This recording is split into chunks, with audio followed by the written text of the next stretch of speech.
Okay, everybody, this is Marcy McClanahan, and I am delighted to be moderating this tonight.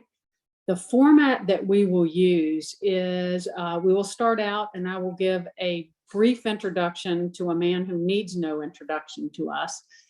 And then Bill will take us through a slideshow and share some of his knowledge with us. And then we will open it up to questions. I'll start out and ask a couple of questions, and then we'll open it up to your questions.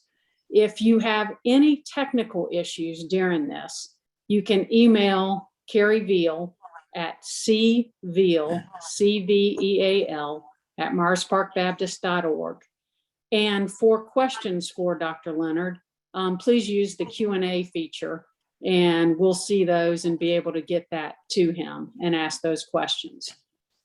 So starting out, as I introduce Bill, I'm going to just start with more recent times for Bill because he has such an illustrious career. In 1996, Bill was appointed the founding dean of the Wake Forest University School of Divinity. Go Deeks. As dean, he did some phenomenal things and then retired as dean effective June 2010.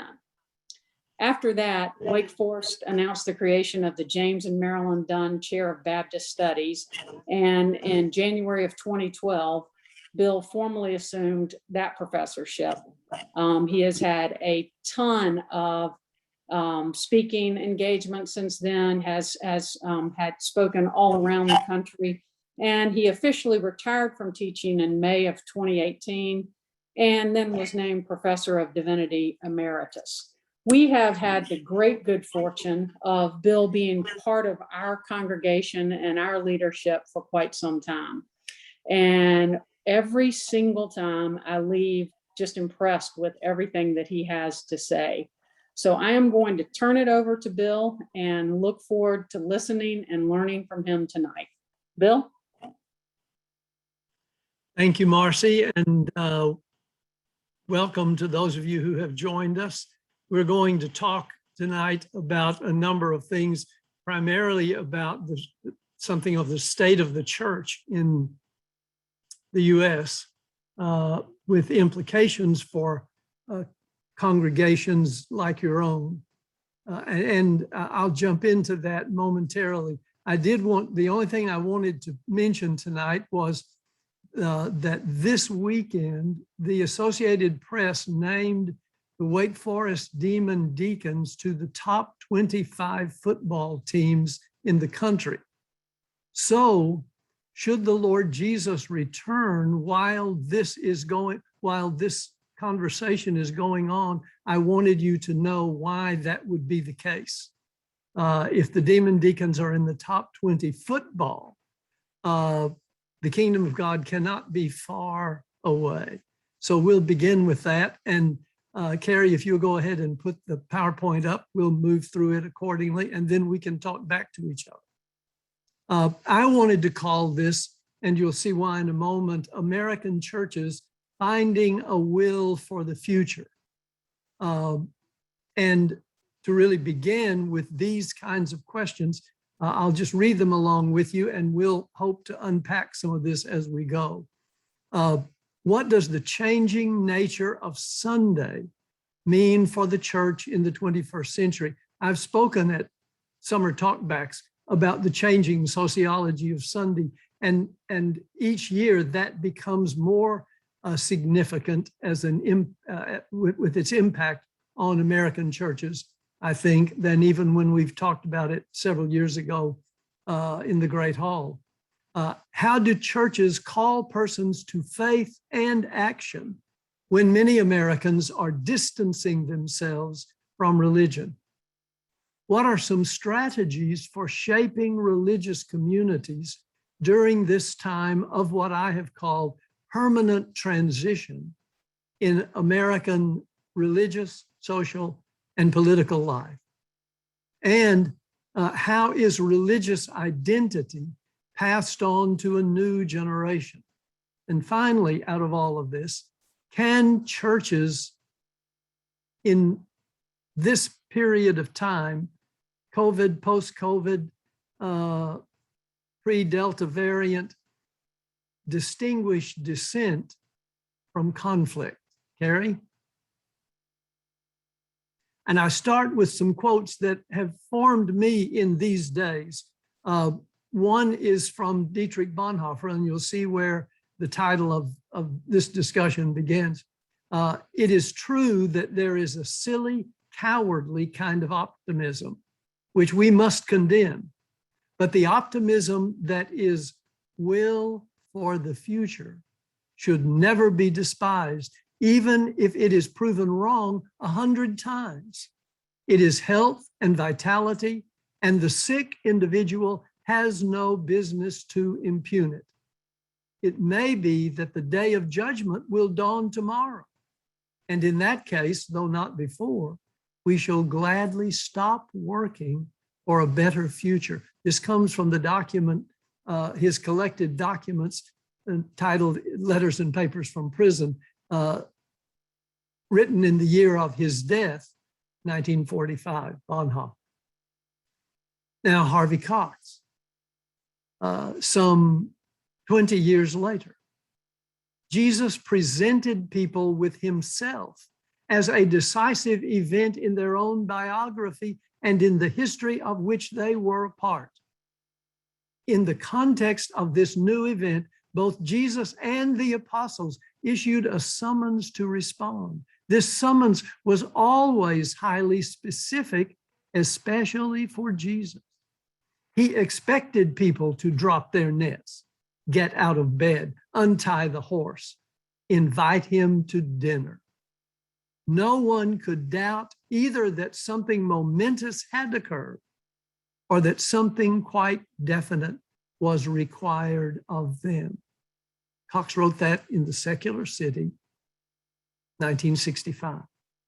And now the Contemporary. For every old religious person who dies, they are being replaced by a younger person with no religion. He's speaking of American religion here. So while 30% of the overall population are nones, meaning they, in surveys, say that they have no religious affiliation, among Gen Z, current newest generation, it is 40%. Ryan Burge, who I've quoted in these articles you have read in this fascinating book called The Nones, published last year, is commenting on this phenomenon of church decline that is affecting religious communities across the interfaith and ideological spectrum. Carrie?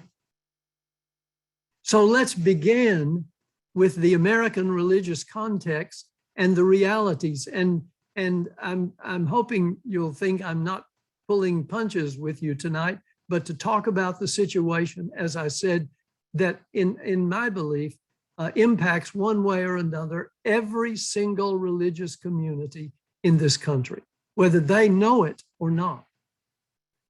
Gallup poll 2021, fewer than 50% of Americans claim membership in churches, mosques, or synagogue. That's the first time, I think, in recorded history that it's fallen below 50%. I think for Gallup, it was about 47%. Yes, the membership claims, this illustrates how quickly it's fallen. In the 1990s, 70% of Americans claimed that membership. In 2019, 50%, you see how that had dropped. 2021, this very year, last month, the survey was done, 47%, the first time that stat has dropped below 50%. And that is evident in age grouping decline. Traditionalists born before 1945 are now down from 73% church membership or religious community membership to 66%. Baby boomers, my generation, from 63% to 58%. Generation X, from 57 to 50%. Millennials, 51 to 35%. With that in mind, 32% of millennials and 49% of baby boomers say that during their childhood, their family participated in religious services. Look from my generation to the next to the last generation, the millennials. Look how much that has dropped. 57% of millennials and 75% of baby boomers view religion as important to rearing their own children. A quick parenthesis here to say, one of the things that the mainline and evangelical churches are both experiencing is the fact that in both of those systems, Christian nurture of children was an important way to building the new generation. As fewer families bring their children to church, or if they bring them, it's intermittent, that ability to nurture a new generation is significantly impacted. This is Ryan Burge on secularism. The nuns, I call them nuns, you all may remember that. The nuns are going to leave anyway. Secularization is a result of globalization, and it's futile to try to stop it. Secularism is not stopping. It's only accelerating in America and across the world. The American religious landscape is always going to continue to be altered by secularism. That's been happening. It is happening now at an increasing rate. At the same time, and this is where I'm a bit different from Berg, one of the worst things that religious communities can do, it seems to me, is to blame the declines entirely on secularism. When we can be specific about it if you wish, but some of the declines that are coming along with a vengeance now are in part due not only to secularism, but to the actions of religious communities in the last 10 to 20 years. Two other points. The longer churches act as if the old religio-cultural forces that encourage church attendance are intact, the greater the impact of the declines. The changing sociology of Sunday, by that I mean where Sunday bears increasing responsibilities beyond and often in competition with standard Sunday church and religious practice. This is especially true post-mid-COVID. And this is something of my conclusion increasingly with 40 plus years of studying American religion. Religious communities in the United States are weakened in multiple ways.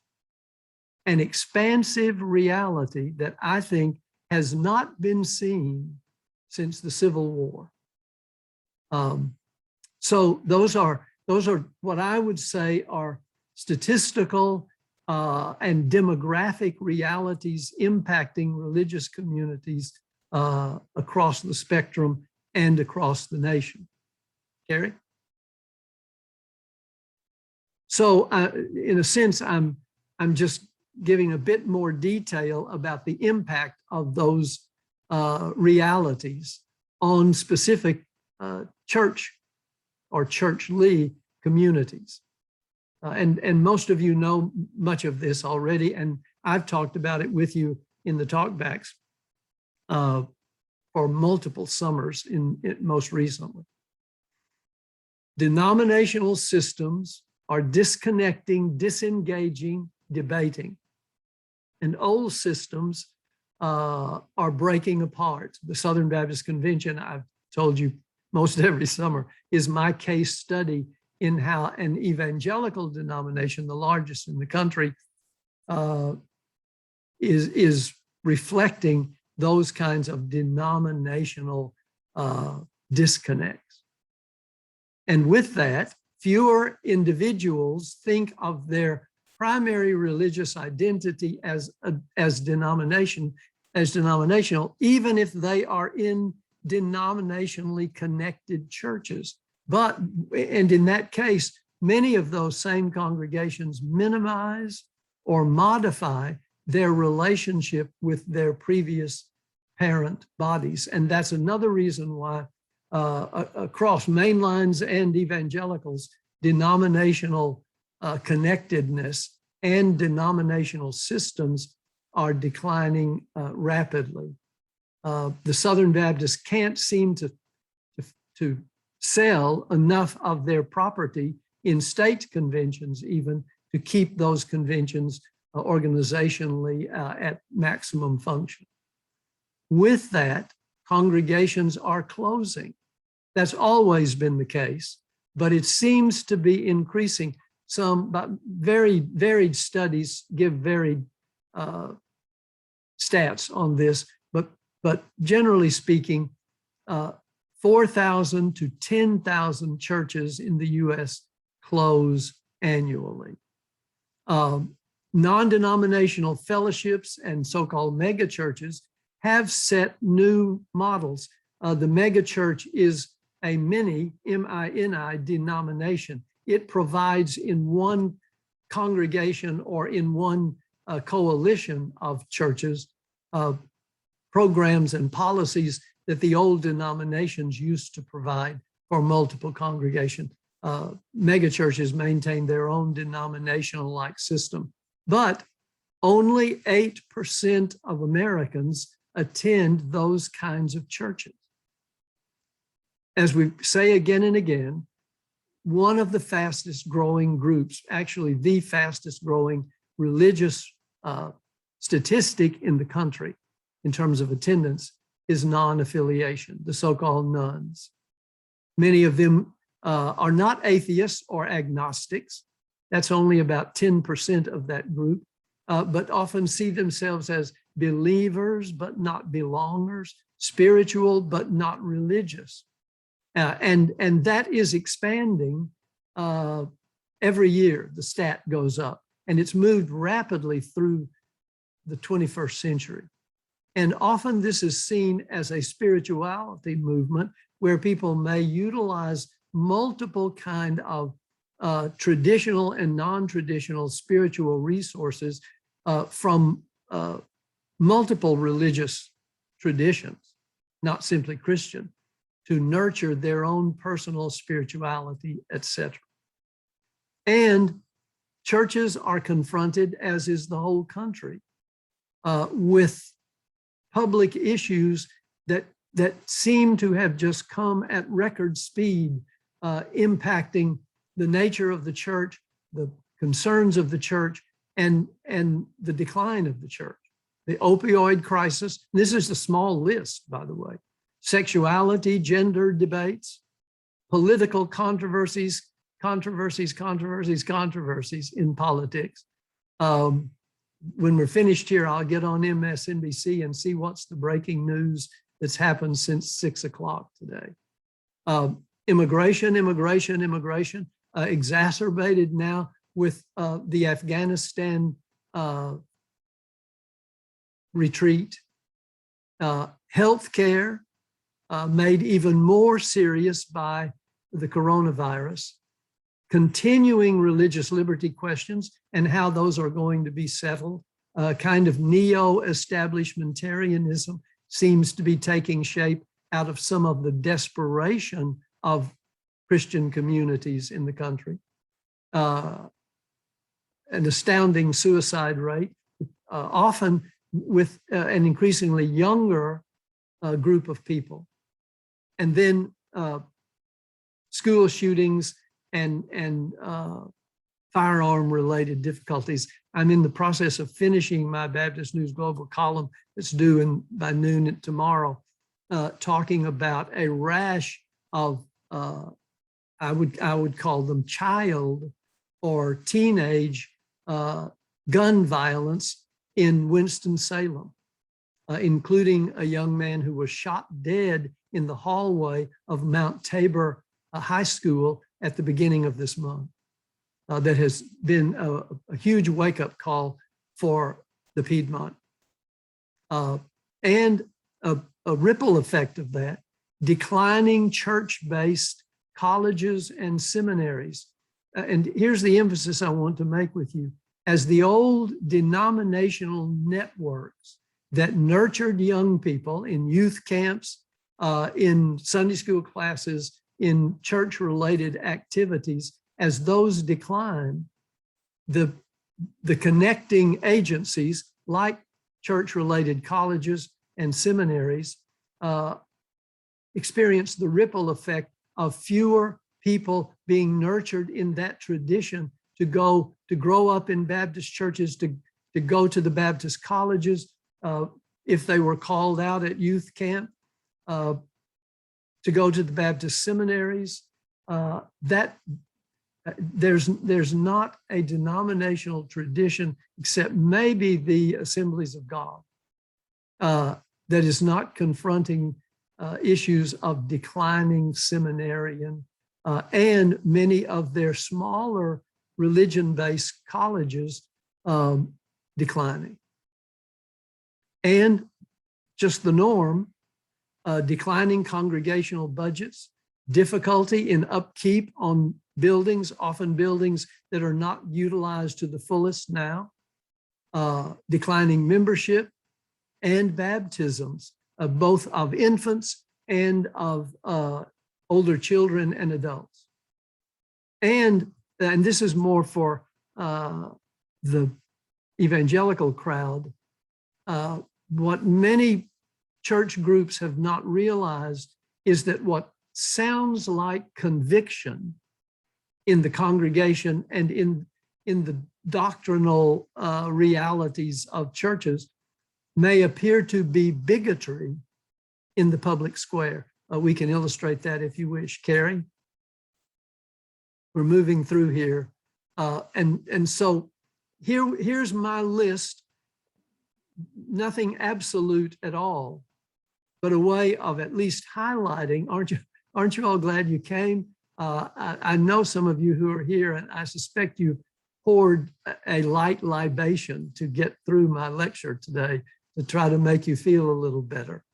But here are some strategies that I would suggest as illustrative of ways in which churches might, or many churches already are, responding to these realities. First, every church, I'm not exaggerating, in this country must take seriously the continuing reality of a pandemic of church decline, not simply a COVID pandemic, but a pandemic of church decline that shows no sign of abating anytime soon, and develop strategies, intentional methodologies for responding to that. If we fail to read the signs of the times and think, oh, they'll come back sooner or later, we do so at our peril. Secondly, given that reality and its required response, every church, I'm not exaggerating again, is compelled to decide not only who it is, but what it wants to become. And by that, I mean a renewed effort to rediscover and reclaim the nature of the gospel itself, what it was, what it is, and what it might be for a specific community of faith. Such a process is messy, difficult, controversial, even dangerous. Reformation, better yet, resurrection, always is.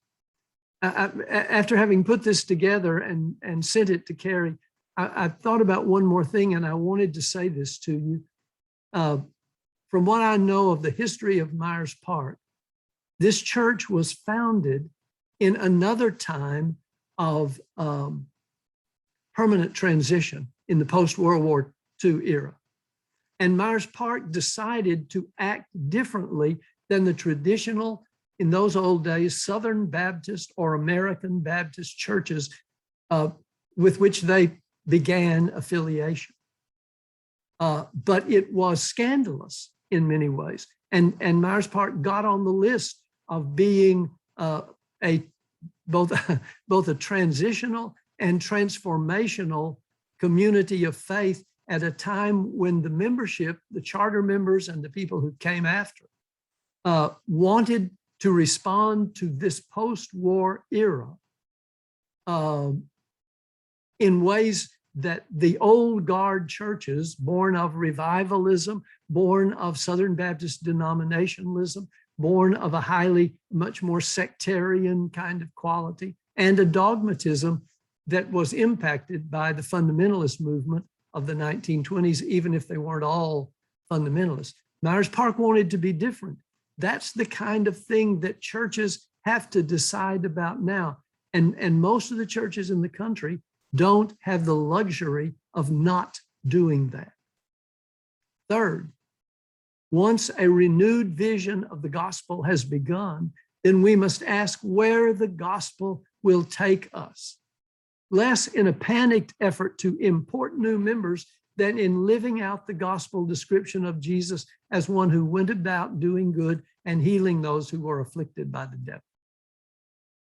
And every other dehumanizing spiritual fraud he encountered, I would add. Fourth, congregations consistently must reaffirm identity in this permanent transition. The identity you have today, you may have to move out from it 2 years from now. Who are we and what changes are necessary for, and here's the bottom line, our continuing existence, and I would put in here, qualify it with renewed mission. And fifth, congregations, I think the ones that are dealing with this are developing what I've talked with you all about before and what I've talked about in those essays you've seen, signature ministries, in which you ask, what does our community need and how can we best respond to at least focus needs? We can't respond to everything, but where can we respond? And I just sent a case study to the staff this weekend. Highland Baptist Church in Louisville, Kentucky, where I was interim a couple of times when we lived in Louisville, has written the first stage of its response to racial issues in the church and in the Louisville community, sparked a process that really began a decade or more ago when the church decided to respond to drive-by shootings in Louisville, most of which were Black on Black.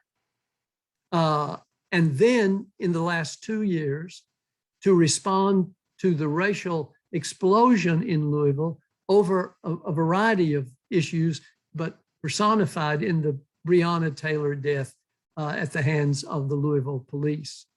And here's the quick example. The church dipped its toe in the water publicly during that question of drive-by shootings when they partnered with a Black church in Louisville and they started putting small crosses on the two churchyards with the names of the persons who had been killed, gunned down in the shootings.